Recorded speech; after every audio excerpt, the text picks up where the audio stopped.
কাসাদ জোরে জোর একে যাবদানা দেগার খাকে গোর। দুইটা জিনিসে মানুষকে গন্তব্যে নিয়েই ছাড়ে, একটা হলো রুজি আর রুটি, আর একটা হলো কবরের মাটি। ওখানে তাকে যাইতেই হবে। আমাল হায়াতুদ দুনিয়া ইল্লা কালিল, এ দুনিয়ার জিন্দেগি একেবারেই সামান্য, একেবারে সামান্য। কার কতটুক হায়াত আছে আমরা কেউ জানি না। যে যতটুক আজকে পর্যন্ত বেঁচে আছেন, ধরে নেন আপনার আমার নামে এতটুক হায়াতি বরাদ্দ ছিল, আজকে ফজর পর্যন্ত বাঁচবো বলে কোনো গ্যারান্টি নাই। একটু একটু সাক্ষী দেন, ঠিক কি ঠিক না? কোন বাহাদুর আছেন গোপালগঞ্জে, কোন নেতার মধ্যে বসা আছেন যে আমি ফজর পর্যন্ত বেঁচে থাকবোই? বলেন তো একজন। আজরাইল আমাকে বাড়ির দ্বারে আসতে দেবেন, আমরা 7 ভাই তাগড়া তাগড়া ডাল সবজি নিয়ে দাঁড়ায় থাকতে পারবেন? যদি কয় তুই ক যে আমি মরবো না, সকল পর্যন্ত বাঁচে থাকবো, খালি ক মুখ দে, তোরে মারবো এই জায়গা ফেলায়, তোর বাড়িও যাই দেবো না, হতে পারে? কাজে এই জায়গাটা বড় বিপদ। এ জায়গা আমরা কেউ জানি না। আয়াত আইজাসি কাল নাই, বাপ থেকে যাচ্ছে, দাদা থেকে যাচ্ছে, নানা থেকে যাচ্ছে, মা থেকে যাচ্ছে, সন্তান চলে যাচ্ছে, নাতি চলে যাচ্ছে, পোতা চলে যাচ্ছে, ছোটগুলো চলে যাচ্ছে, বুড়োগুলো রয়ে যাচ্ছে। সমাজে আরো বাস্তবে দেখা যায় বুড়ো মানুষের চাইতে জুয়ান মানুষ বেশি মরে। কতক্ষণ বুড়ো রাজ তো বুড়ো হতেই পারতেছে না, বুড়ো আর আগেই শুয়ে পড়তেছে। দুই একটা বেশি বুড়ো হয়ে গেছে, যাত্রা উজ হইও না বাইট হইও না, গাতি দড়ি বড়িয়ে রয়েছে। তাকে নামে কত জ্বালালি খতম পড়াইতা, মরেও না বাঁচেও না। কিন্তু টপাটপ করে যুবকরা মরে সাপ হয়ে যাচ্ছে। তুমি কখন মারা যাবা কেউ জানো না, কিন্তু অনাদি অনন্তকালের শান্তি আর শাস্তি সেই জগতের জন্য যাহা কামাই করবা এখান থেকে, এইটাই আমার আর তোমার সঙ্গে যাবে, এছাড়া আর কিছু যাবে না। ধন দৌলত টাকা পয়সা যা কামাই করেছি একজন মানুষও বলতে পারবে না, যদি প্রত্যেকের পাট পাট করে আমি আলাদা করে অডিট করি, একজন মানুষ অডিটে জবাব দিতে পারবেন না। ইনকাম যেদিন থেকে শুরু করছেন সেদিন থেকে আজকে পর্যন্ত কত টাকা কে ইনকাম করছেন বলতে পারবেন? পারবেন? কেউ পারবেন না। আর যা ইনকাম করছেন সব টাকা রাখতে পারছেন তাও কইতে পারবেন না। ইনকাম করছেন খরচ হয়ে চলে গেছে। সামনে যা ইনকাম করব তাও জানি না, আর যা ইনকাম করব তাও রাখতে পারবো না। আল্লাহ পাক রব্বুল আলামিন বলেন, ওমা তুকাদ্দিমু লিআনফুসিকুম মিন খায়রিন তাজিদুহু ইনদাল্লাহ। দুনিয়া থেকে ভালো মন্দ যাহা ইনকাম করবা আমার কাছে পাঠায়া দিবা, ওইটা তুমি সময় মতো পাইয়া যাবা। সব সময় মতো আমার কাছে, একটুও কম হবে না। এখন এই অল্প সময়ের ভিতরে হায়াত কম, কামাই বেশি, সময় কম, কামাই বেশি। হুজুরে পাক সাল্লাল্লাহু আলাইহি ওয়াসাল্লাম সাহাবায়ে কিরামদেরকে নিয়ে বলতেছেন, কুল্লু উম্মতি ইয়াদখুলুনাল জান্নাহ, আমার সব উম্মত জান্নাতে যাবে এবং তা আমার সাথে যাবে। একটু কোন সুবহানাল্লাহ। সব উম্মত জান্নাতে যাবে এবং হুজুরের সাথে যাবে। আপনারা খুশি না? হ্যাঁ, বেহেশতে তো যাবই, সাথে যাব নবীর সাথে। 8টা জান্নাতের মধ্যে ফেরদাউস সবচেয়ে শ্রেষ্ঠ জান্নাত, আর নবী যাবেন জান্নাতুল ফেরদাউসে।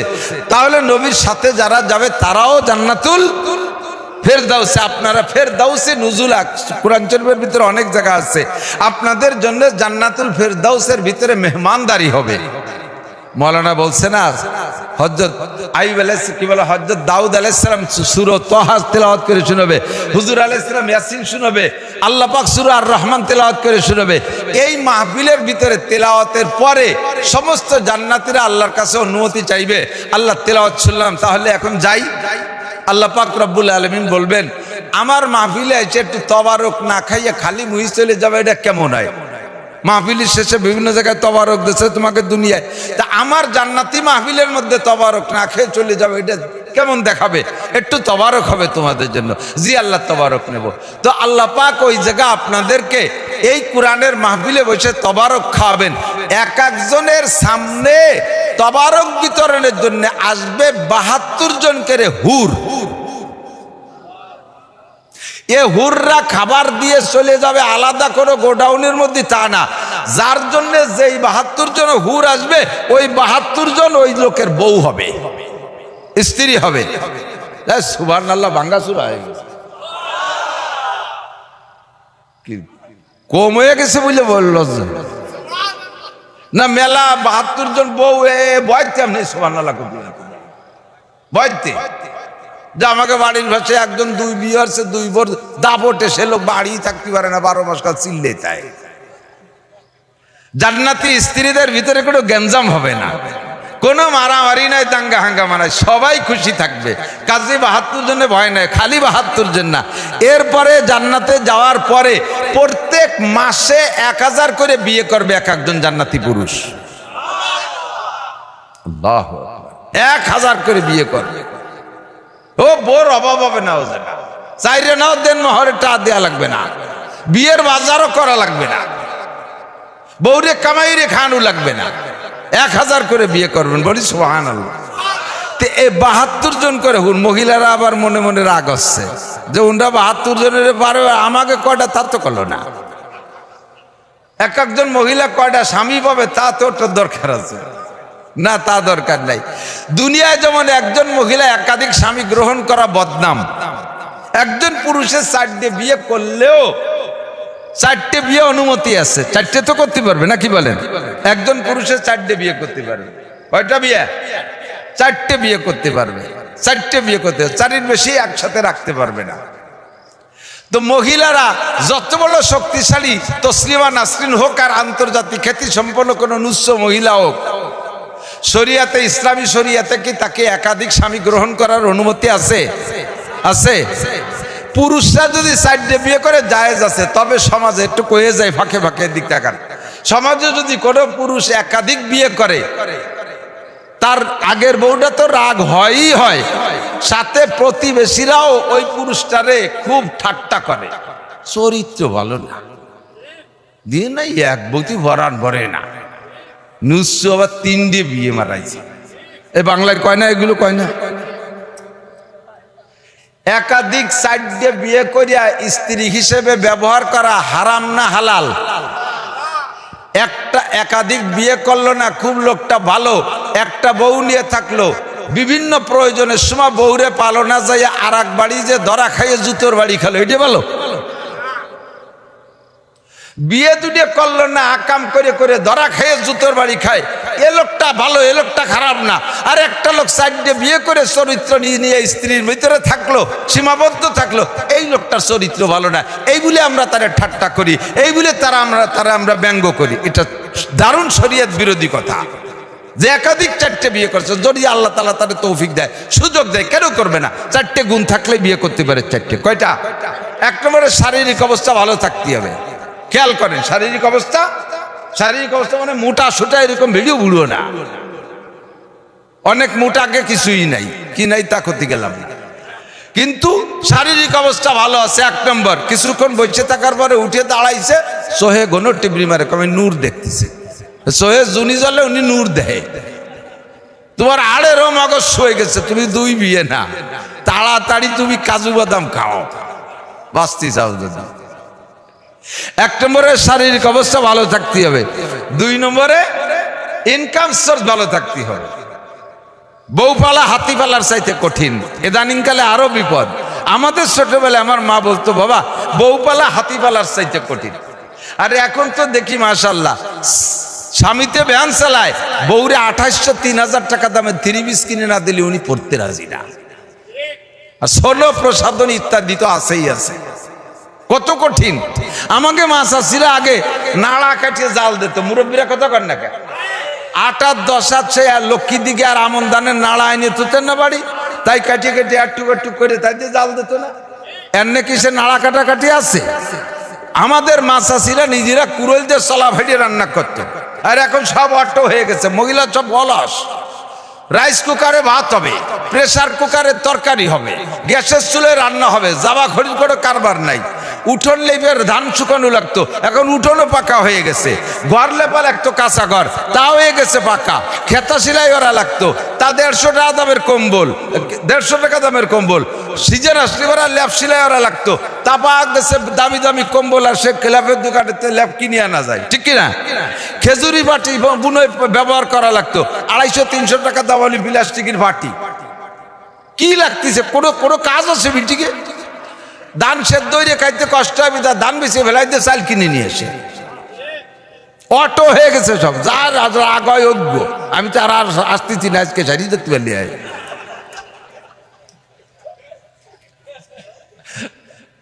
বাস্তব যেটা, সত্য কথা বলে, সর্বদিক দিয়ে রিটায়ার্ড হয়ে গেছে সাংসারিক কাজ কাম থেকে। পাতা সুরা নাই, লাকড়ি গুছানো নাই, চুলোয় জাল দেওয়া নাই, গরম কিছু করার করি নাই। সব শীতকাল আসলে আগে মাছাছিরাও মুড়ি বাঁচত না, মুড়ি না আগে হলে উড়ুম বাঁচত, ঠিক আছে না? নাই এই আমের গুণ আসলে আমের সময় একবার উড়ুম বাঁচত, উড়ুম বাজাবাজি আছে।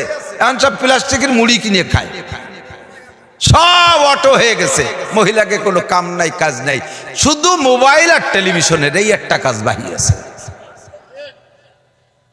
ঠিক না? অলস হয়ে গেছে, সব অলস হয়ে গেছে। বলতে বলতে সরে চলে এসেছে অনেক দূরে। আল্লাহু আকবার। তো দোস্ত, এখন মা বোনরা তাদের একাধিক বিয়ের দরকার নাই, শরীয়তে তাদের জায়েজ নাই। তারা দুনিয়ায় যেমন এক স্বামী পাইয়া খুশি থাকবে, জান্নাতের ভিতরে তার স্বামী হাজার বউ পাইলেও দুনিয়ার এই বউটা এই সমস্ত স্ত্রীদের উপরে লিডার, নেত্রী হয়ে থাকবে। বলেন আলহামদুলিল্লাহ। তারা তাতেই সন্তুষ্ট থাকবে, বেশি স্ত্রী তারা, স্বামী তারা চাবে না। পুরুষরা পাবে এরকম। এখন সব জান্নাতীদেরকে আল্লাহ তাআলা ওই কোরআন তেলাওয়াতের মাহফিলের মধ্যে বসাইয়া আল্লাহ তাআলা ৭২ জন করে হুর, প্রত্যেকের হাতে ২টা করে ট্রে, এক এক ট্রের ভিতরে ৭০ প্রকারের খাবার। তো ১৪৪ গুণ ৭০-এ কত হয়? ১০০০-এর উপরে আইটেম খানা আপনার সামনে দিয়ে আল্লাহ পাক বলবেন কুলু, খাও।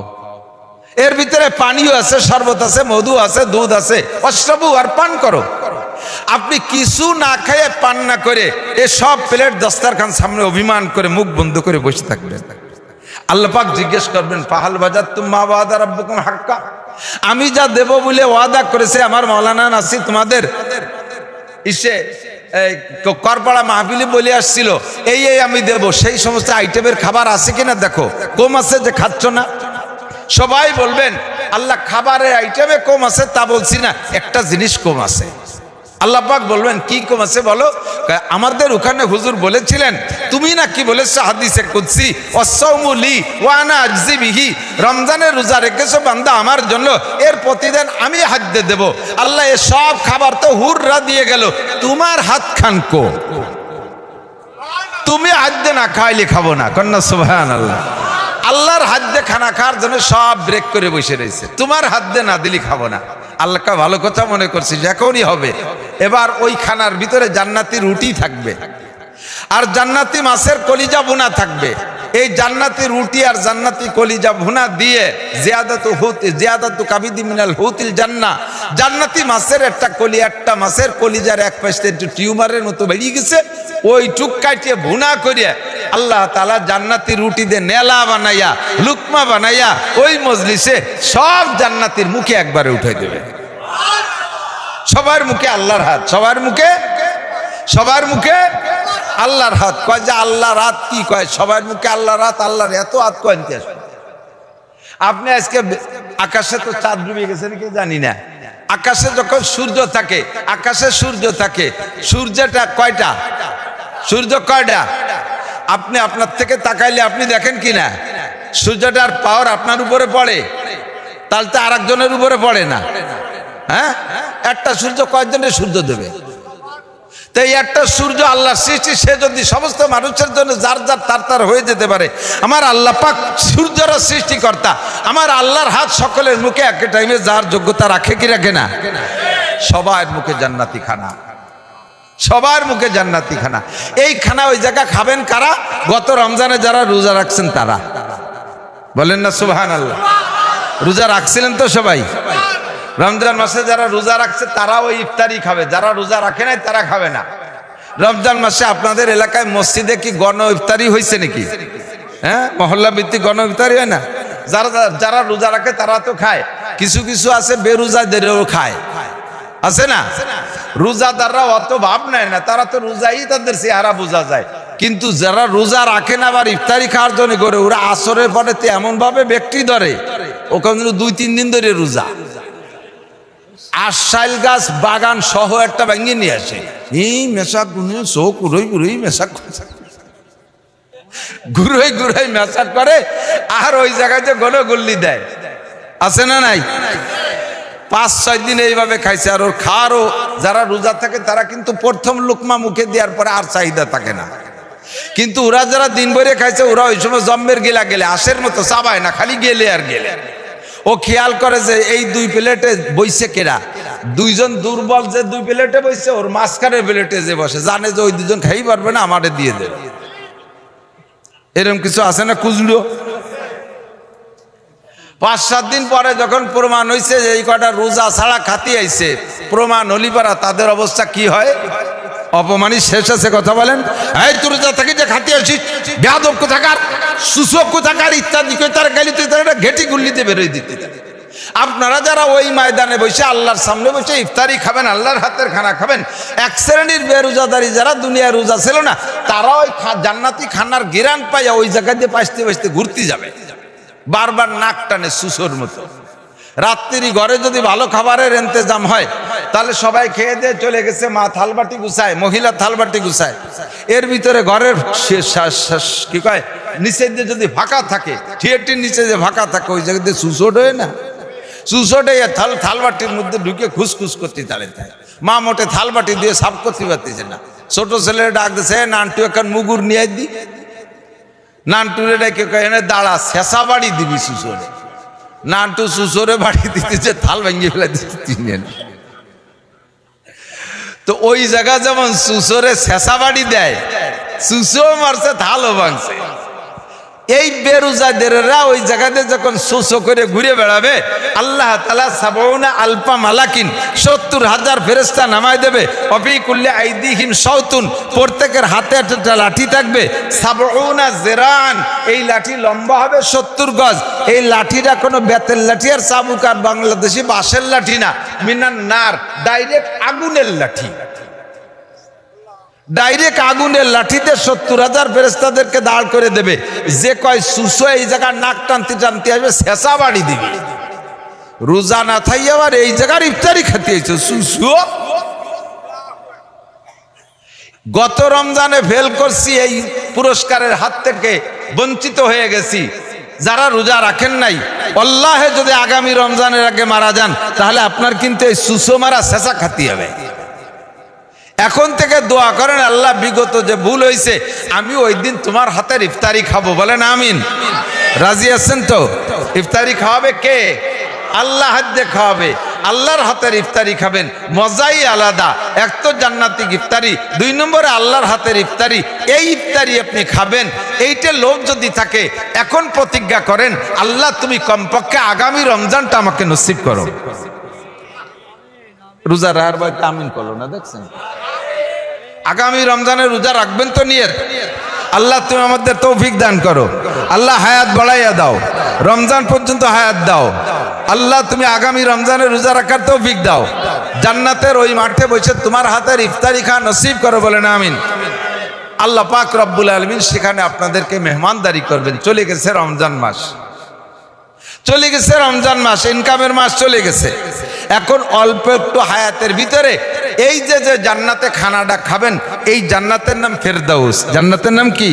ইন্নাল্লাযীনা, আমি বলি দলিল দেই, ইন্নাল্লাযীনা ক্বালু রাব্বুনাল্লাহ সুম্মা ইসতাকামু তাতানাজ্জালু আলাইহিমুল মালাইকাতু আল্লা তাখাফু ওয়া লা তাহজানু ওয়া আবশিরু বিল জান্নাতিল্লাতী কুনতুম তুআদুন নাহনু আউলিয়াউকুম ফিল হায়াতিদ দুনিয়া ওয়া ফিল আখিরাহ ওয়া লাকুম ফিহা মা তাশতাকি আনফুসুকুম ওয়া লাকুম ফিহা মা তাদউন নুজুলাম মিন গফুরির রহিম।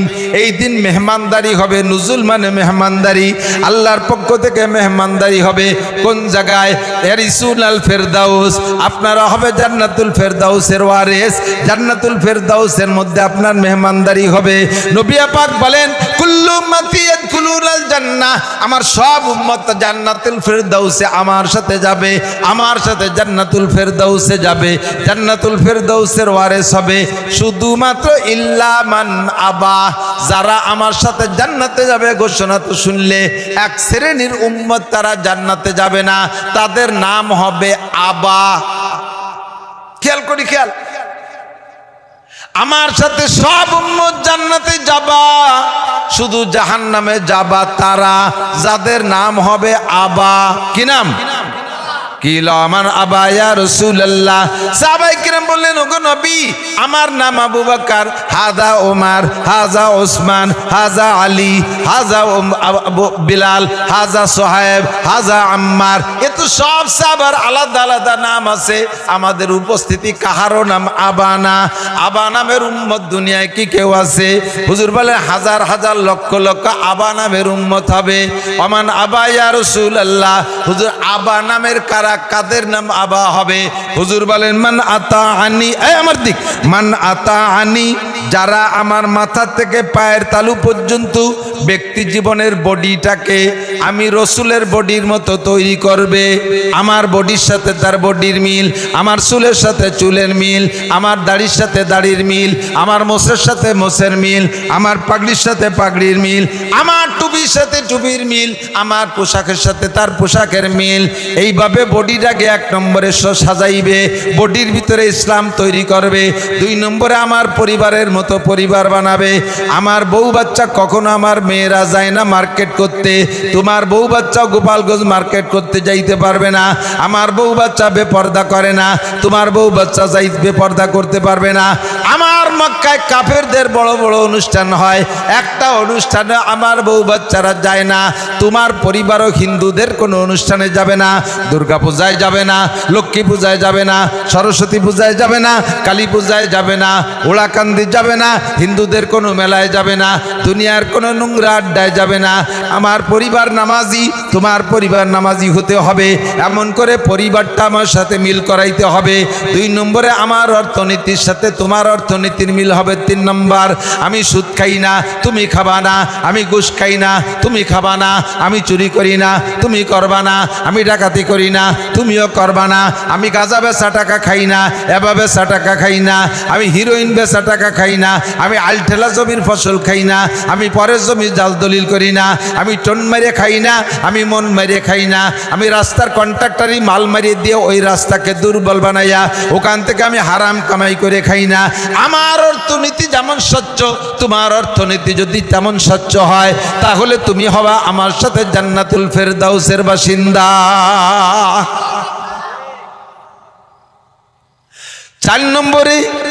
চার নম্বরে আমার সামাজিক অবস্থা যেমন তোমার সামাজিক অবস্থা তেমন হবে। আমি একজন সমাজপতি, আমার নবী কিন্তু সমাজপতি। কথা বলেন, আমার নবী সমাজের মাতুব্বার। বেইনসাফি কোনো বিচার নবী করেন নাই, উল্টো পাল্টা কোনো ঘুষ খায়া নবী বিচার করেন নাই। ও সমাজের মাতুব্বার, আমার দিক, সমাজের মাতুব্বার যারা আছেন, যারা যতটুকের মাতুব্বারি করেন, আমার কানে আসে শুধু কোর্ট কাছারির বিচারকদের সম্পর্কে আমরা তাদের সম্পর্কে অপবাদ দেই, তারা ঘুষ খেয়ে ভুল বিচার করে। আরে সমাজেও এক শ্রেণীর মাতুব্বার আছে, সালিশ করে, তারাও ঘুষ খায়া উল্টো পাল্টা বিচার করে, কি করে না? আছে না নাই? অপরাধীকে ঘুষ খাইয়া বাঁচাইয়া দেয়। এরকম ঘুষখোর যারা আছো, সাবধান হয়ে যাও। কুল্লুক, আল্লাহ নবী বলেন, আল্লাহ নবী সাল্লাল্লাহু আলাইহি ওয়াসাল্লাম বলেন, কুল্লুকুম রাঈন ওয়া কুল্লুকুম মাসউলুন আন রাইয়াতিহি। তোমরা সকলে রাখাল। রাই মানে রাখাল। রাখাল কাকে বলে? গরু, ছাগল, উট, দুম্বা, ভেড়া, ঘোড়া, গাধা যারা চড়ায় তাদেরকে রাখাল বলে। মালিকের রাখালের কাছে যে কয়টা পশু দিয়ে ঘাস খাওয়াইতে পাঠায়, সন্ধ্যাকালে বা সপ্তাহের শেষে বা দিনের শেষে সব কয়টা প্রাণীকে হিসাব নিয়ে নেয়। কয়টা দিছিলাম তোমার কাছে, সবগুলো আনছো কিনা হিসাব নেয় কি নেয় না? হিসাব নেয়। নবী পাক বলেন, কুল্লুকুম রাঈন, তোমরা সকলে রাখাল। যাকে যতটুকের রাখালির দায়িত্ব দেওয়া হয়েছে, কিয়ামতের ময়দানে আল্লাহ পাকের সামনে তাকে ততটুক রাখালির জবাব দেওয়া লাগবে।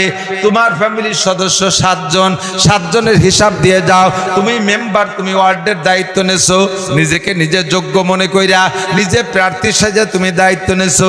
জনগণ তোমাকে ভোট দিয়েছে, তোমার এই ওয়ার্ডের জনগণের হিসাব দাও। কে খাইলো আর না খাইলো, কে পড়লো আর না পড়লো, কে মাল পাইলো আর না পাইলো। মেম্বার, তোমার বাড়ি যার রাস্তাটা পাকা বানায় নেছো, ভোটারের বাড়ি যার রাস্তা কেন বানায় দাও নাই? ও মেম্বার, তোমার বাড়ি সুন্দর কারেন্ট নেছো, আলাদা পাওয়ার প্ল্যান্ট দিয়ে এনেছো, তোমার ভোটারের বাড়ি কেন দাও নাই? আরে তুমি তো নামাজ পড়েছো, তোমার ভোটাররা কেন নামাজ পড়ে নাই? তুমি তো এগুলো করেছো, ওগুলো করেছো নিজের জন্য, জনগণের জন্য কি করেছো জবাব দিয়ে যাও। চেয়ারম্যানকে ইউনিয়নের জবাব দেওয়া লাগবে, উপজেলা চেয়ারম্যানকে উপজেলার জবাব দেওয়া লাগবে, এমপি সাহেবকে পুরো সিটের জবাব দেওয়া লাগবে, আর মন্ত্রী মহোদয়কে মন্ত্রণালয়ের হিসাব দেওয়া লাগবে, প্রধানমন্ত্রীকে গোটা দেশের হিসাব আল্লাহর কাছে দেওয়া লাগবে।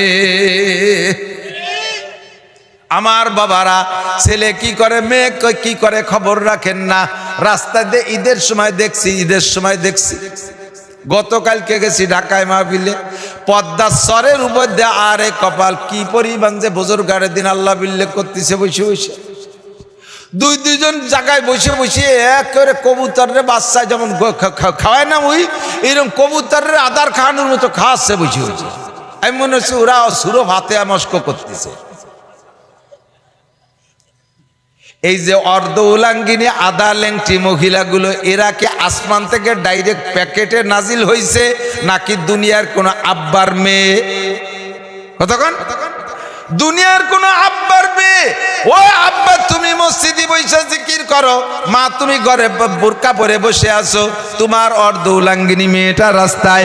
নবী পাক বলেন আমার পরিবারের মেয়েরা এমন চলাফেরা করে নাই, পরিবারটাকে আমার সাথে মিলাও। যদি আমার সাথে জান্নাতুল ফেরদাউসে ওই কোরআন তেলাওয়াতের মাহফিলে বইসা আল্লাহর হাতের ইফতারি খাইতে চাও, তাহলে পরিবারটাকে আমার সাথে মিলাও। 4 নম্বর। 5 নম্বরে তোমার অর্থনীতি আমার অর্থনীতির সাথে মিলাও। 4 নম্বর। 5 নম্বরে আমার রাজনীতির সাথে তোমার রাজনীতি মিলাও। আমরা গোপালগঞ্জের মানুষ 95% 5% রাখছে আলাদা, বিভিন্ন দলে থাকতে পারে, যেহেতু গণতন্ত্রের দেশ, স্বাধীনতার দেশ, এর দেশে যার যার রাজনীতি করার অধিকার আছে, আছে না নাই? বাংলাদেশের সবগুলোকে বাড়ায় আমলিগ বানাবো, এই দায়িত্ব এইটা যদি হতো তাতে রাজনীতি থাকে না, সবাই আমলিগ হবে না, সবাই বিএনপি হবে না, যার খুশি সে তবে। তো যেহেতু আমাদের বঙ্গবন্ধুর গোপালগঞ্জ, আমাদের প্রধানমন্ত্রীর গোপালগঞ্জ, কাজে সেই সুবাদে এ জায়গায় 95% মানুষ আমলিগ করবে, এটাই স্বাভাবিক। 5% এদিক ওদিক থাকতে পারে, তবে আমলিগ করব আমলিগরে এমনভাবে করব না যে আমলিগ করতে গেলে আমার আখেরাত নষ্ট হয়। কথা কয় না? আমলিগ করব, তবে আমার ইমান বিক্রি করে আমলিগ করব। কথা কয় না কেন? আমার যেই আমলিগের কারণে আমার নবী অখুশি হয় ওই আমলিগ আমি করি না, যে আমলিগের কারণে আমার আল্লাহ অখুশি হয় ওই আমলিগ আমি করতে রাজি না।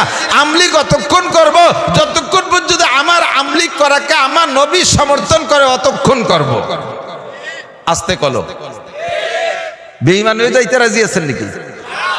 আমার রাজনীতি সব লাথি মারি যদি আমার ধর্মের সাথে কন্ট্রাডিকশন হয়, আমার ধর্মের সাথে যদি বিরোধ হয়, নবী ওয়ালা আদর্শের সাথে যদি বিরোধ হয়, আমলিগেও লাথি মারি, বিএনপিকেও লাথি মারি, বাংলাদেশের সব রাজনীতির জেনারেল দলকে লাথি মারি, যদি আমার রাজনীতি দল আমার নবীর রাজনীতির সাথে বিরোধ হয়ে যায়। ঠিক কি ঠিক না? আমার নবীর রাজনীতির সাথে মিল করে আমি বলি, মাঝে মাঝে বলি যে তোমরা একদল আসো পাইকারি দরে আমলিগালাকে জাহান্নামে ফাটাই দিচ্ছ, যে আমলিগ হলি সেরা মুসলমান না, এই আকিদের এক শ্রেণীর মানুষ আছে। ওই দিক গেলি কয় যে আপনি কি মুসলমান না আমলিগ? চিন্তা করতে পারেন? আমার বাড়ি গোপালগঞ্জ, আমি তো হুজুর, সব হুজুরকে এক দল বা যে কয় দলই থাক, কোনো না কোনো দলে তো আছি হুজুরকে দল। বাইরের ডিস্ট্রিক্টকে মাহফিল করতে গেলে আমারে শুনে কয় হুজুর আর ফাইলি না, গুফাইলি হুজুর নিয়েছে। এত হিংসা আমাদের। আমি বলি দেই, তুমি ফতোয়া দাও, একটা লোক আমলিগ করে জীবন ভরে, লোকটার যদি মরণের সময় কলেমা নসিব হয় ওই লোকটা জান্নাতি হবে, এর মধ্যে কোনো সন্দেহ নাই। তো ওই লোকটা আমলিগ করে মরার সময় যদি কলেমা পড়ে বেহেশতে যাইতে পারে, তাতে তোমার আমার হিংসার কি আছে?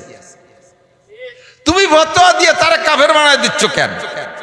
তুমি বড় পীরের মুরিদ আছো, অথচ মরার সময় যদি তোমার কলেমা নসিব না হয়, তাহলে তুমি যত বড় পীরের মুরিদ হও আর পীর হও না কেন, তুমি কিন্তু জাহান্নামী। আমি জানি এমন এমন আমলিগ আছে, এমন এমন বিএনপি আছে, বিএনপি আমলিগ দুই দলটা একসাথে মিলেই করছি। আবার সময় তো খারাপ, সে কোন যাইতে এমন এমন জেনারেল রাজনীতিবিদ আছে, আমলিক করে, লোকটা তাহাজ্জুদের নামাজ জীবনও ছাড়ে নাই যেদিন থেকে শুরু করছে। 5 ওয়াক্ত নামাজ তাকবীরে উলার সাথে পড়ে, 3 চিল্লা একটা না দিচ্ছে, এরপরে নিসাবি চিল্লা দেয়, আলেম উলামাকে মাথার মুকুট মনে করে, কোনো বেয়াদবি করে না। লোকটা মাসে 1 খতম কোরআন শরীফ পড়ে, যা জাকাত হইছে পাই টু পাই হিসাব করে জাকাত গুলো দিয়ে দিছে। লোকটার পয়সা আছে, বছরে একবার উমরা করে, হজ করছে 2 বার, মাথায় পাগড়ি পরে, সুন্নতি টুপি, গায়ে জুব্বা, লম্বা দাড়ি, বাড়ির পরিবারের সদস্য যা আছে 100% পর্দা করায়।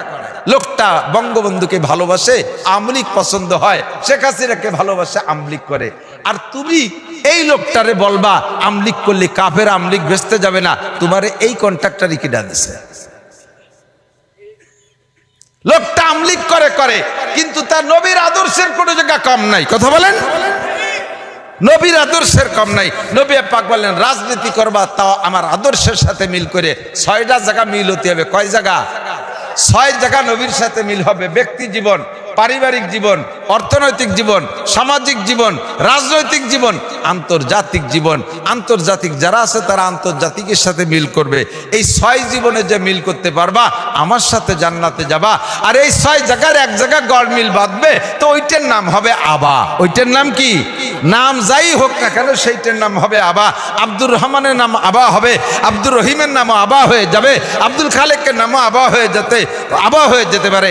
আমরা আবা নাম ধারণ করতে চাই না, আবা নামে নামই হতে চাই না। আমার যে নাম আছে এই নাম দিয়ে নবী পাকের উম্মত হিসেবে জান্নাতে যেতে চাই। কথা বলেন ঠিক ঠিক না? আমার গোটা জিন্দেগিকে নবীওয়ালা জিন্দেগির সাথে মিল করবো। হুজুর বলেন আমার সাথে তুমি জান্নাতুল ফেরদাউসে যাবা। এবার মান আতা আনি দাখালাল জান্নাহ, যে আমার সাথে আমার অনুকরণ করবে, অনুসরণ করবে, সে জান্নাতি হবে। মহিলাদের কথা মহিলারা সেটা নিয়ে নেবেন, পুরুষের কথা পুরুষরা নিয়ে নেবেন। আমরা নবী পাক সাল্লাল্লাহু আলাইহি সাল্লাম জামাতে নামাজ পড়েছেন। হুজুর নামাজ পড়ছেন কোথায়? খেয়াল করেন, হুজুর নামাজ পড়ছে কোন জায়গা? জামাতে। যেদিন থেকে নামাজের হুকুম হয়েছে, নামাজের সাথে একটা আয়াত আসছে, ওয়ারকাউ মা'আর রাকিঈন। কোরআন শরীফে আছে না? হাফেজ সাহেব রাখেন, ওয়ারকাউ মা'আর রাকিঈন,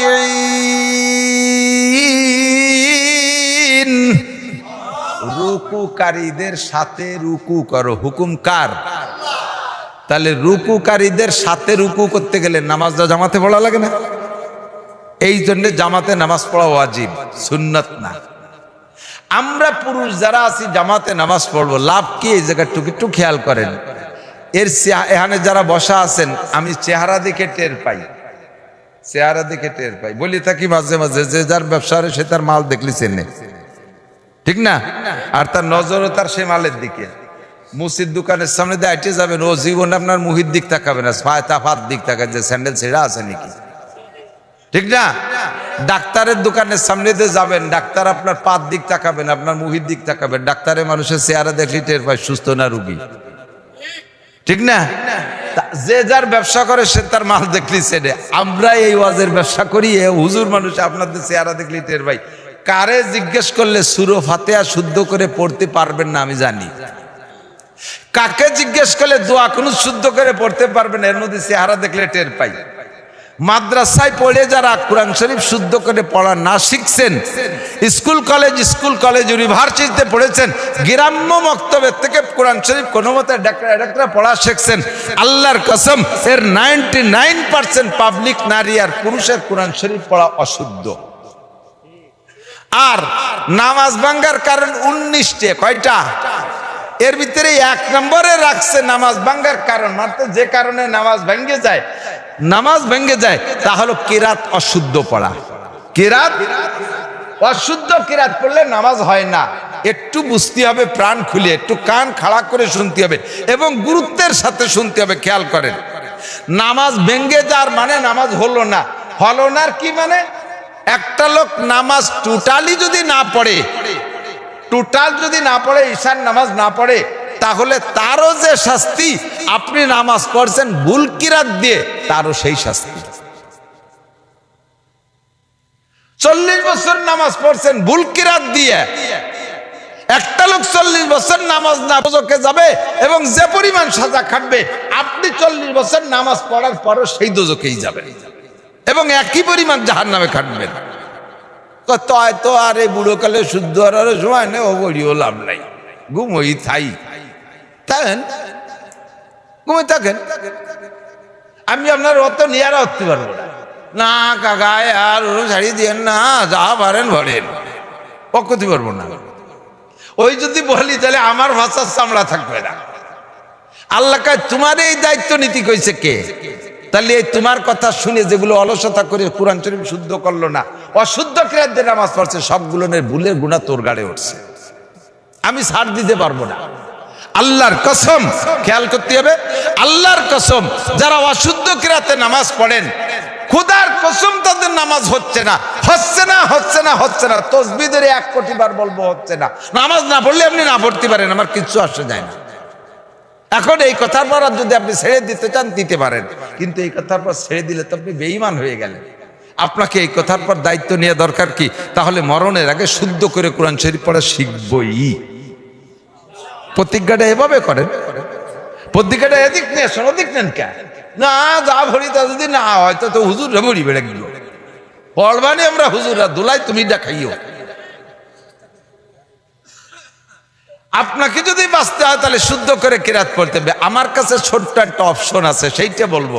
2টা অপশন। একটা হলো আমরা হানাফি মাযহাবের লোক যারা, আমাদের মাসালা হলো যার নামাজে ইমাম আছে, ইমামের কিরাতি তার কিরাত, মুসল্লিকে কিরাত পড়া লাগে না, সূরা ফাতিহা পড়া লাগবে না ইমামের পিছনে। কাজেই আমার কিরাত যদি অশুদ্ধ হয়, আমি জামাতে নামাজ পড়লেই কিরাতের বিপদ দেখতে পাইছি গেলাম। ইমামের কিরাতি কিরাত আবার পড়া লাগলো না। সুবিধাটা হয়েছে কিনা কথা বলে। 2 নম্বর, সুন্নত বা অন্য নামাজ বা একা একা যদি কোনো সময় ভর্তি হয়, সেই নামাজে বাঁচাবো কি এর? সেই নামাজ বাঁচানোর জন্য একটা ব্যবস্থা হলো, আমার কাছে যেটুকু আছে জানা মতে সেটুকু হলো, আজকে এ জায়গা থেকে প্রতিজ্ঞা করতে হবে, আগামীকাল সকালবেলা একখান কায়দা কিনে মাদ্রাসা বা মসজিদ আমার ইমাম সাহেবের কাছে 200-500 টাকা দিয়ে হলেও হুজুরের সাথে কন্ট্যাক্ট নেব, হুজুর আমারে 3 মাসের মধ্যে কোরআন শরীফ পড়া শিখিয়ে দেবেন, আমি ডেলি 1 ঘন্টা সময় দেব। এইভাবে হুজুরের সাথে যোগাযোগ করেন 500-1000 টাকা দিয়ে। যদি বাঁচতে চান, যদি জান্নাতি হতে চান, যদি আপনি পার পাইতে চান, তাহলে আপনাকে রাতারাইতে এই সিদ্ধান্ত নিতে হবে। এখন এই জায়গায় বসে যদি এই সিদ্ধান্ত নিতে পারেন যে আমি কালকেই কায়দা কিনে কোরআন শরীফ পড়া শিখবো, এই প্রতিজ্ঞা করে বাড়ি চলে গেছেন, ফজরের আগে আপনি মারা গেছেন, কায়দা কিনার আগেই শেষ। তাহলে কি? তাহলে পিছনের নামাজের কি হবে? আল্লাহ পাক বলেন, তুমি যে এই নিয়ত করছো, এই নিয়তটা আমার কাছে এত পছন্দ হয়েছে, এই নিয়তের বদৌলতে পিছনে যত ভুল নামাজ পড়ছো, ওই ভুলগুলোকে শুদ্ধ করে আমলনামায় ভরে দেব। এই একটা অপশন খোলা আছে, তাই ছাড়া নাই। এখন যদি আপনি কেন তাহলে আর কিছুদিন এই আকাম করতে থাকি, 6 বছর পরে যে কায়দা কিনবো, তাহলে একবারেই সেরিয়ে নেব। 6 বছর বাঁচবেন কিনা এর তো কেন গ্যারান্টি নেই, তা তো আগেই বলছি। প্রতিজ্ঞাটা এখনই হতে হবে, প্রতিজ্ঞাটা এখনই হতে হবে। আমার যুবকরা, তোমাদের ব্রেন আছে, বিশেষ করে যুবকরা, বুড়োরা কি কাজ আছে? কোনো কাম নাই, কাজ নাই, চার দোকানে বসে বসে ফাও দরবার, হাসি ডেরে উঠো, খালে দারে ডুবো, এই ফাও দরবার করে করে ঘন্টার পর ঘন্টা সময় নষ্ট করতেছেন। আপনার এই চার দোকানের রাজনীতি পদ্মা পার হয়ে ডক্টর ইউনূসের অফিসে যায় না। কাজে কাজে আপনার সময় আপনি কেন নষ্ট করেন? কাকা সকালে এসে দেখলাম আপনি এই জায়গা, দুপুরে এই জায়গা কি করেন? সময় কাটাই। কি রে সময় কাটানোর তর্জমাকে আমি তো বুঝি না। আমি একটা জিনিস বুঝছি, সময় কাটানোর মানে হলো উনার মরার কথা ছিল 20-22 বছর আগে, তা মরে নাই, 20 বছর হাতে টাইম পাইছে, তাই চার দোকানে কাটায়, তাই স্যার আর কি। নইলে তো সময়টা কাজে লাগাইতে। মানুষের হায়াতের একটা মিনিটও এমন না যে সময়টা বেকার, আর তাই আপনি চার দোকানে কাটাইবেন। মা বোনরা টেলিভিশনের সামনে সময় নষ্ট করেন, ফেসবুক ইউটিউবের ভিতরে গেম খেলে খেলে সময় নষ্ট করেন। ও যুবকদের হাত তো এখন অটো হয়ে গেছে, হাতে মোবাইল নাই, রাস্তায় দিয়ে এইরকম হারমোনি বাজাতে বাজাতে যাচ্ছে, হাত অটো হয়ে গেছে। এমন ভাবে মোবাইলের মধ্যে ঢুকে রয়েছে, এক জায়গায় 5 জন মানুষ বসে আছে, যে কোনো জায়গায় 5 জনের হাতেই টাচ মোবাইল 5টা আছে, দেখবেন কের সাথে কেউ কথা কয় না, যার যার কায়দা মোতালা করতেছে। মাঝে মাঝে হাসিয়ে দেয়, মাঝে মাঝে কান্দে দেয়, একা একা হাসে কান্দে, জেনে ধরা রুগীর মতো। হাসেন কা? ঠিক কি ঠিক? এই সময়টা তুমি কেন নষ্ট করো? সময়ের মালিক কি তুমি? সময়ের মালিক কে আমি? সময়ের মালিক কে? হায়াত দিয়েছে কে? হায়াতের সাথে যদি সদ্ব্যবহার না করো তাহলে আল্লাহ তাআলা হায়াত কমায় দেবে। তোরে সময় দিয়েছি, তুই জিকির ফিকির করবি, আল্লাহ বিল্লাহ করবি, মসজিদ যাবি, কোরআন শরীফ পড়া শিখবি, তা তুই তুমি সময় নষ্ট করো টেলিভিশনের মোবাইলের ভিতরে। ঠিক আছে, তোমার ওই সময় দিলাম না, অকালে তোমাকে দুনিয়ার থেকে নিয়ে নিতে পারে। কাজে আমার সময় কাজে লাগানো দরকার আছে না নাই? একটু প্রতিজ্ঞা করি, আমরা জামাতে নামাজ পড়বো। 1 নম্বরে নামাজটা কোথায় পড়বো? জামাতে। বলেন নামাজ কোথায় পড়বো? লাভ সাথে তো বলেই দিছি, বহুবার বলছি, 1 ওয়াক্ত নামাজ যদি আপনি শুদ্ধ করেও ঘরে পড়েন তাহলে কবুল হবে না। মসজিদের আজান শুনে সুস্থ মানুষ ঘরে নামাজ পড়লে নামাজ হয় না, কবুল হয় না। নামাজের জিম্মাদারি খালাস হয়। কবুলের মানে হলো যে পুরস্কার পার কথা ছিল সেই পুরস্কার আপনি পাবেন না, নামাজের দায়িত্ব খালাস হয়ে যাবেন। বাকি মসজিদে যে যদি জামাতে ইমামের পিছনে পড়েন 1 ওয়াক্তের বিনিময়ে 527 ওয়াক্তের নেকি। আমার জিন্দেগিতে অনেক মাইর খাইছি, অনেক মাইর খাইছি, অনেক মাইর আছে। যারা এখন বুড়োকালে নামাজ পড়তেছেন, জীবনের শুরুতে 40 বছর আষাঢ় খালিও পশ্চিম দিক পড়েন নাই, এরকম কিছু দিনদার মানুষ আছেন না? আছে না? 5 ওয়াক্ত নামাজ পড়ে না, ঈদের নামাজও পড়ে না, বাপের জানাজার সময় বাগানের মধ্যে দাঁড়ায় সিগারেট খাইছে আর আজকে ফিরে ফিরে, এরকম কিছু দামড়া আছে না? বুড়ো কালে যাই 40-50-এর পরে যে মোটামুটি হাত পাও দুর্বল হয়েছে, সরমনাই বা তবলিগীদের সাথে সোয়া খাইয়া একটু ধার্মিক হয়েছে, নামাজ পড়তেছে। এখন নামাজ পড়ছেন কয় বছর? 10 থেকে 15 বছর চলে। এর আগে তো ভালো সময়টা চলে গেছে। এমন সময় এসে নামাজ শুরু করছেন যে সময় আপনার নামাজ পড়তে যে উঠতে বসতে পার্স পাতি নাড়াচাড়া করা লাগে, তা হয় না, সব জাম হয়ে গেছে। দাইবে ভাষার সাথে এখন চেয়ার লাগায় যে মসজিদে বসে আছে না, চেয়ারম্যান মুসল্লি, চেয়ারম্যান মুসল্লি আছে না? কথা কন না কেন? মুরব্বীরা সাক্ষী দেন, আজ থেকে 30 বছর আগে বাংলাদেশের কোনো মসজিদে চেয়ার দেখছেন বলে আমার মনে হয় না। ছিল চেয়ার ছিল, তা সে সময় মানুষের মাজায় ব্যথা ছিল না, হাঁটুতে ব্যথা ছিল না। সে সময় মানুষ নামাজ পড়তে পারছে নিচে, যে তুমি পারো না কেন? একটা মেশিন কিনছেন, 2টা মেশিন কিনে নিয়েছেন গোপালগঞ্জ থেকে, স্যালো মেশিন। একটা মেশিন রানিং করছেন, 8টা মেশিন রয়েছে ঘরে বাক্সের ভিতরে, এটা ব্যবহার করতেছেন না। যে মেশিনটারে চালাচ্ছেন, রেগুলার স্টার্ট দিচ্ছেন, একবার টান দিলে কিক মারলে স্টার্ট হয়ে যায়, সুন্দর চলতে তালে আছে। 15-20 বছর পর্যন্ত ঘরের মধ্যে আরেকটা মেশিন কিনা রয়েছে, ওটারে কোনোদিনও স্টার্ট দেন নাই। এবার এইটারে একটু পুরনো হয়ে গেছে বিদায় সরাইতে ওই সেইটারে যদি মেশিনে সেট করিয়া পাইপের সাথে সেট করে কিক মারেন, টান দেন, দেখবেন যে অত তাড়াতাড়ি স্টার্ট নিচ্ছে না। টান দিলে এখানে কড় কড় কড় কড় করে, ওখানে মড় মড় করে ওঠে, ওখানে টাইট হয়ে যাচ্ছে। কি হয়েছে? মেশিনে কয় কাকা টান দিয়ে না, রক ছিঁড়ে যাবে না, সব জায়গা গিরিশ ফিরিশ টাইট হয়ে গেছে, ঠিক না? যারা ছোটবেলা থেকে নামাজ পড়ে তারা হাঁটু গিরে গুড়ি সব জায়গায় রানিং আছে, আল্লাহর রহমতে তাকে অসুবিধা হয় না। 60 বছর পর্যন্ত নামাজ পড়ে নাই, বুড়ো কালে একটু হজ উমরা করে আছে, একটু তরমুনে দিয়ে গুল্লি দিয়েছে, নামাজ পড়তে গেছে, এখন কি কারে টান দিয়েছে, এখানে ওখানে কল কল কল কল করে উঠতেছে। কয় যে পারা যাচ্ছে না, তাড়াতাড়ি হসতলে চেয়ার দাও।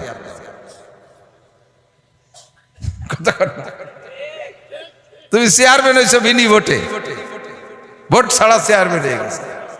তার ভিতরে আপনার চেয়ারের অনুমতি আছে, ব্যঙ্গ করতেছি না। আমাকে আল্লাহ তাআলা সারা জীবন নামাজ পড়তেছি, আমার বয়স সাবালেগ হওয়ার আগের থেকে আরো 5-7 বছর 5-6 বছর বেশি নামাজ পড়া আছে আমার। একেবারে ছোটবেলায় থেকেই নামাজ পড়ি আলহামদুলিল্লাহ। তো তারপরও আল্লাহ তাআলা আমাকে এরকম বিপদে ফেলাই দিতেই পারে। লাইসা আলাল মারিজে হারাজুন, রোগীর জন্য কোনো মাসালা নাই, রোগীর যে জায়গা যে রোগ সেই জায়গার থেকে আল্লাহ তাআলা সুযোগ দিয়ে দিয়েছে, কাজেই চেয়ারে নামাজ পড়া জায়েজ আছে। কিন্তু মাসালাটা তো আপনাকে জানতে হবে।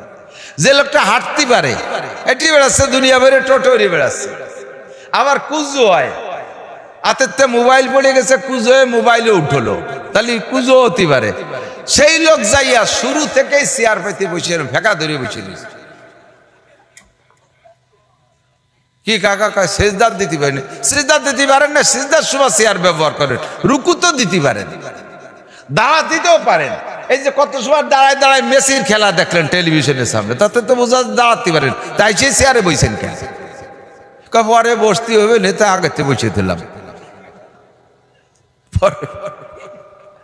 চেয়ারের যে জায়গা আপনার দরকার সেই জায়গাতে চেয়ার ব্যবহার করবেন, তার আগে না।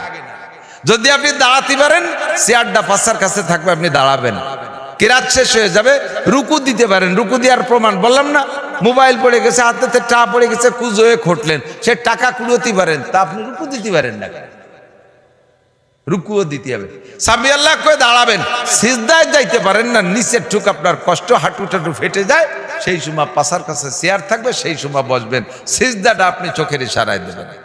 কথা কি বুঝে আসছে? এখন আমরা জামাতে নামাজ পড়বো, পুরুষরা জামাতে পড়বো, মহিলারা মসজিদে যাবে না। খেয়াল করেন, বিভিন্ন ভাবে ধর্মের নামে নানান অন্যায় চালু হয়ে গেছে। ঢাকা শহরে, বিশেষ করে ঢাকা শহরে বেশি তো শুরু হয়েছে। মহিলারা তারাবির নামাজ পড়তে যায় মসজিদে, পুরুষরা নিচতলায় পড়ে, মহিলারা উপরতলায় পড়ে। দুনিয়ার সব জায়গা পুরুষরা উপরে, মহিলারা নিচে, মসজিদের যে মিটিংয়ে উপরে উঠে দিচ্ছে। আল্লাহ মাফ করুন। রাত্রে তারাবির নামাজ পড়ে ওই জায়গা থেকে বোরকা টোরকা ভ্যানিটি ব্যাগের মধ্যে ভরে খুলে তারপরে চলে যায় ডাইরেক্ট নিউ মার্কেট, খোলা মার্কেট করে তারাবির নামাজ মার্কেটে বেশি কিনে দিয়ে খালি এতে বাড়ি এসে, এরপরে সেহরি খাই আবার যায় কিয়ামুল লাইল, তাহাজ্জুদের এক জামাত হয়। হুজুররা আবার তাহাজ্জুদের জামাত শুরু করছে। বলতে গেলে হুজুরকে গায়ে লাগে, না বললেও ভালো লাগে না। তারাবি পড়ে এক জায়গা, সে জায়গাতে পাবে লাখ কারিক, আবার তাহাজ্জুদ বেশি সে নিতে হয় চাকাবে। নারী আর পুরুষ পিছনে দাঁড় করে দিয়ে তাহাজ্জুদ পড়ে।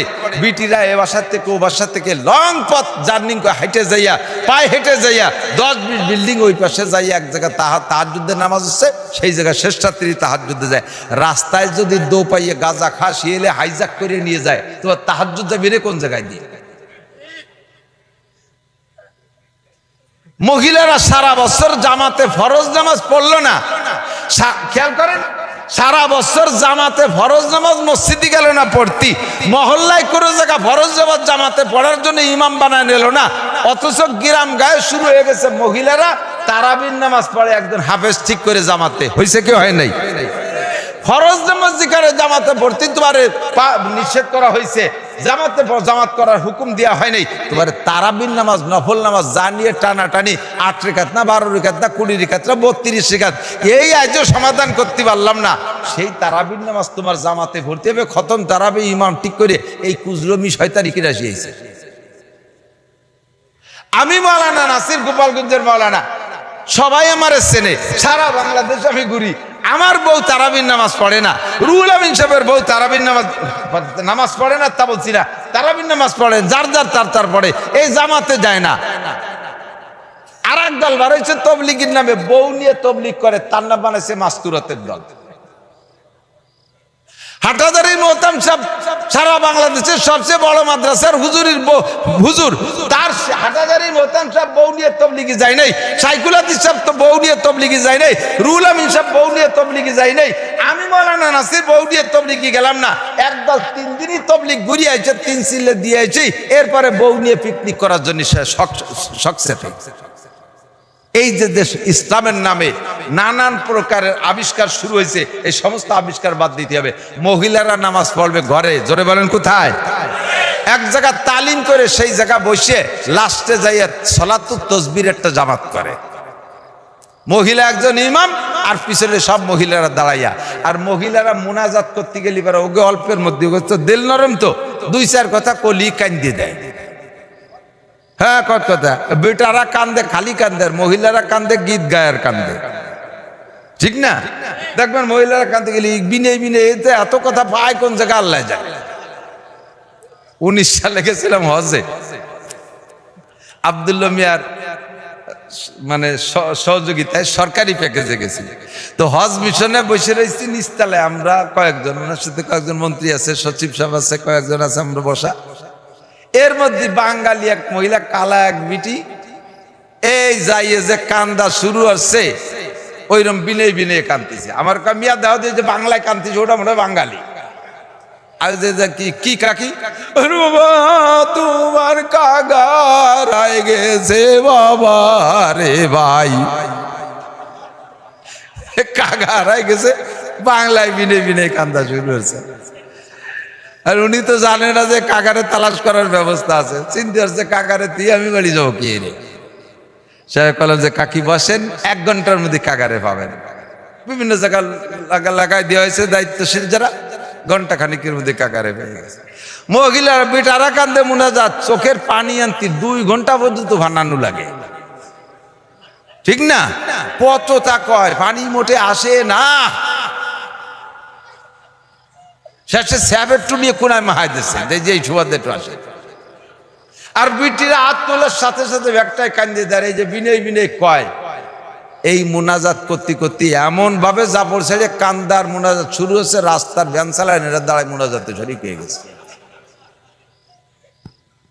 এটা আর এক শয়তানি, এটা আর এক।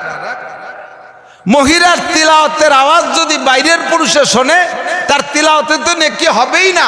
হাকে যে কয়জন পুরুষে শুনছে সেই কয়জন পুরুষের সাথে জিনার গুনাহ লেখা হবে। মহিলার জিকিরের আওয়াজ যদি বাহিরের পুরুষে শোনে, তার জিকিরে তো নেকি হবে না। যে কয়জন পুরুষে শুনছে সেই কয়জন পুরুষের সাথে জিনার গুনাহ হবে। মহিলা তারাবির নামাজ পড়তে গেছে, যে ইমাম দাঁড় করাইছে সামনে, ওই ইমামের সাথে মহিলার মাহরামের সম্পর্ক না, তার সাথে বিয়ে হালাল, বিয়ে হালাল।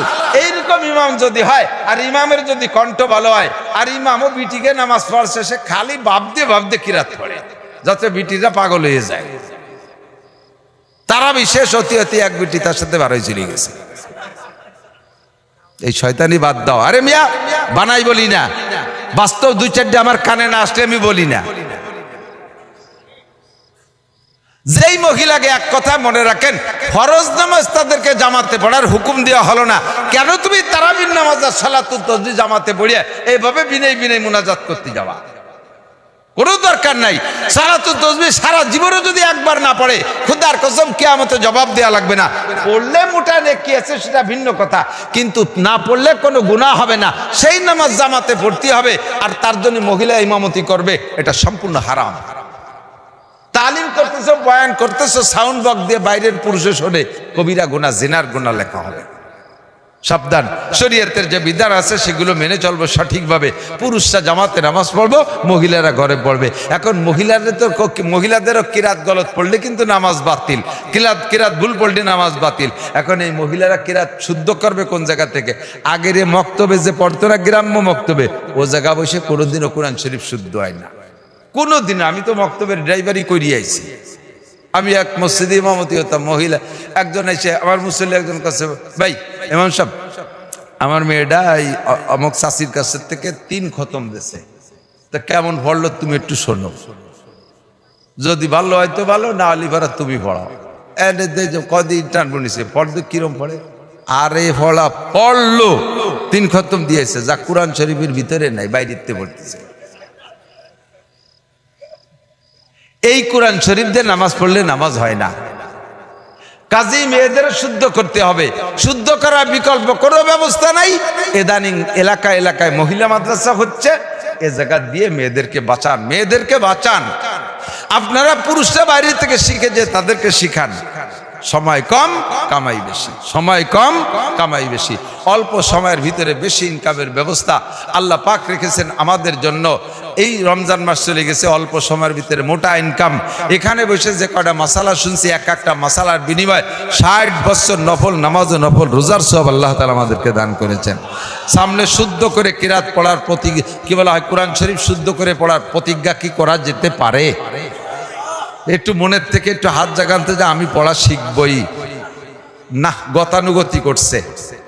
কালকেই মক্তবে ভর্তি হতে হবে, কায়দা কিনে। রাজি আছেন ইনশাআল্লাহ? আল্লাহ কবুল করুক, বলেন আমিন। আপনি দোয়া কুনুত পড়ছেন, এদিক টাকার কি পড়ছেন, একটু কেন পড়বেন না, কেন শিখবেন না? আমি বলি, দোয়া কুনুত পড়েন না নামাজে?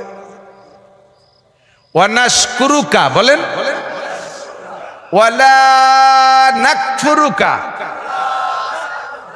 আল্লাহ তোমার নিয়ামতের শুকর আদায় করি। এত নিয়ামত দেশের শুকর আর কার আদায় করবো? তোমার শুকর আদায় করবো। ওয়ালা নাকফুরুকা, আল্লাহ জীবনেও কোনোদিন তোমার কুফরি করবো না, তোমার নাফরমানি করবো না। শুকরের বিপরীত হলো কুফর। আমার তোমরা নাশুকরি করবো না, তোমার কুফরি করবো না। এটা হলো দোয়া কুনুতের অঙ্গীকার। কিন্তু আপনি পড়ছেন কি জানেন? আপনি ওই যে টান টোন জানেন না, ওয়ানাশকুরুকা ওয়ালা নাকফুরুকা ওয়ানাখলাউ ওয়ানাতরুকু, দমাদম মারি দিয়েছেন। আপনি কি পড়ছেন জানেন? আল্লাহ এতদিন শুকর আদায় করছে, সামনের থেকে অবশ্যই কুফরি করব, অবশ্যই নাফরমানি করব, আর শুকর আদায় করতে পারবো না। ওয়ালা নাকফুরুকা, লামে তাকিদ, পারবো না। আমি তাকিদ দিয়ে বলতেছি, ঈমান থাকবে। নামাজ না খালি ঈমান থাকবে। এত বড় বড় মায়ের খেয়ে বসে রয়েছেন, এত বড় বড় মায়ের খেয়ে বসে রয়েছেন। আল্লাহ তাআলা আমল করার তৌফিক দান করেন। হুজুর বলেন, মান আতানি ফাকাদ আতা আল্লাহ ওয়া মান আসানি ফাকাদ আসাল্লাহ।